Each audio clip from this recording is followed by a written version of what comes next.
What are the core success traits of professional salespeople? My name's Tom Griffith, and this is Making Better Now.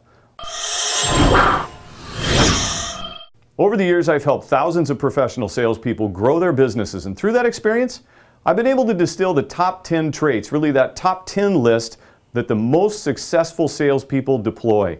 But before I continue, I want to make sure you stay to the very end because I got a great gift that's going to help you get from where you are today to where you want to go. So stay tuned. Let's get started. Number one on the list always is vision, and vision has to be the beginning, right? We always need a picture of where we're going. It's our roadmap.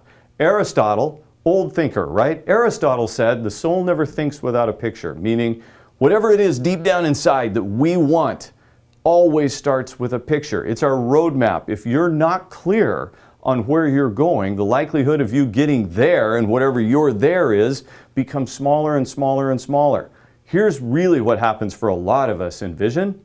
We're using somebody else's, right? We've borrowed a vision, or we've been forced with a vision. We've had somebody that loves us and cares for us that said something like, if you want to be a good little, or you want to be in this organization, or you want to grow up to be, you'll look like this, right? It was a conformity to somebody else's vision. That's not necessarily what we want. What we want is a picture of what we want, right? I don't mean to have that sound redundant, but unless you have a picture that you emotionally say, I got to do that, then the change you seek, the success you seek is going to be elusive. You can never pursue someone else's vision. I want you to get clear about your vision. And here's what I want you to do. Ask the question, 1 year from now, 3 years from now, whatever it is, ask the question, what is the best outcome possible in my income, in my job, in my health, in my relationships? What does that look like? And begin to formulate that picture. Number 2 on the list is action. Now, action sounds easy. You've heard this before, but here's the way I want you to think about this. The action that's most important is the starting action. But as background, think of it this way. When it comes to living as this human thing we are, we have some certain essential elements, right? And one of them is breathing. We have to breathe in order to survive. Action, and literally first action, is essential to the survival of your business and your project. As a professional, I want you to begin to think of action not as a complete set of action, meaning I started way over here and I got to go clear over here, but to think about it this way. What's next? What's the first next action that I can do that will move me in the direction I want to go? Because this actually helps us relabel failure. See, I would tell you that most of us, as we try, as we work from where we wanted to, where we were to where we want to go, we get caught up in the failure of that. So let's relabel that and say this: no failure is possible, with the exception of the failure to start. So I want you to think about action as the simplest start. Action is essential, meaning without a start and a continuation, you will never have anything that you're trying to create now. So when it comes to action, think of it this way. What's the smallest, simplest thing you can do to get you moving? Because there's no failure here, with the exception of the failure to start. Take action. Number 3 on the list, focus.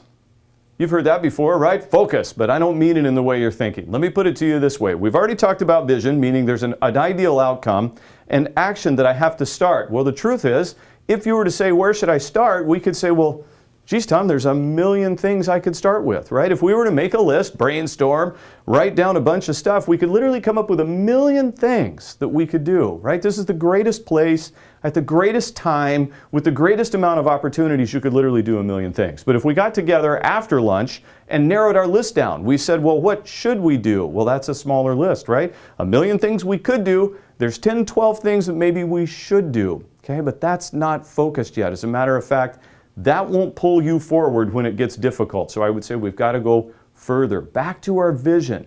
What do I absolutely have to do? Better said, what must be done?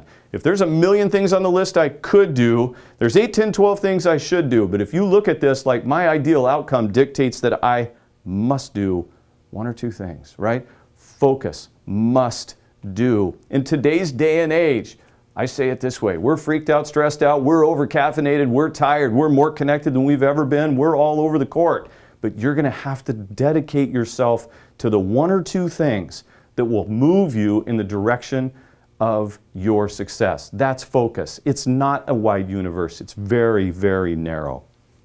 Number 4, accountability. Ooh, I know when I say that word, many of us, even the cells in our body just go, oh, Tom, I don't want to hear accountability. Yet, deep down, as humans, as members of the team and the tribe, we actually really like accountability. We want to be accountable to something, but here's something I want to set you free from. I believe we've all learned accountability incorrectly, or what I would say is the wrong way, meaning accountability sounded a lot like, if you're going to be a, then you must conform to. If you're going to be blah, blah. We've actually had accountability wielded as a weapon on us. It's been pointed out many times when we failed, not when we succeeded, but when we did poorly, we said, you should have been more accountable, right? So I want to change the definition of accountability. You are accountable to yourself to simply take action on what you want, meaning you are accountable to take action on your vision.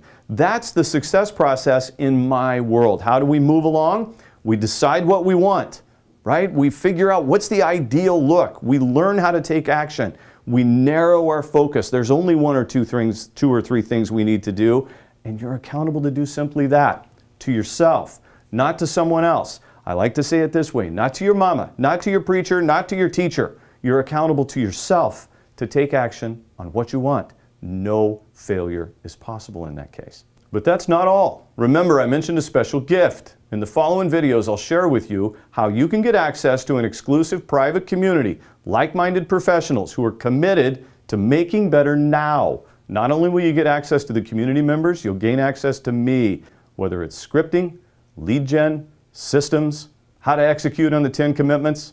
I'm here to support your success, so don't wait. Sign up below. Learn what the remaining 6 commitments are. I look forward to you joining our community, and I hope to see you soon.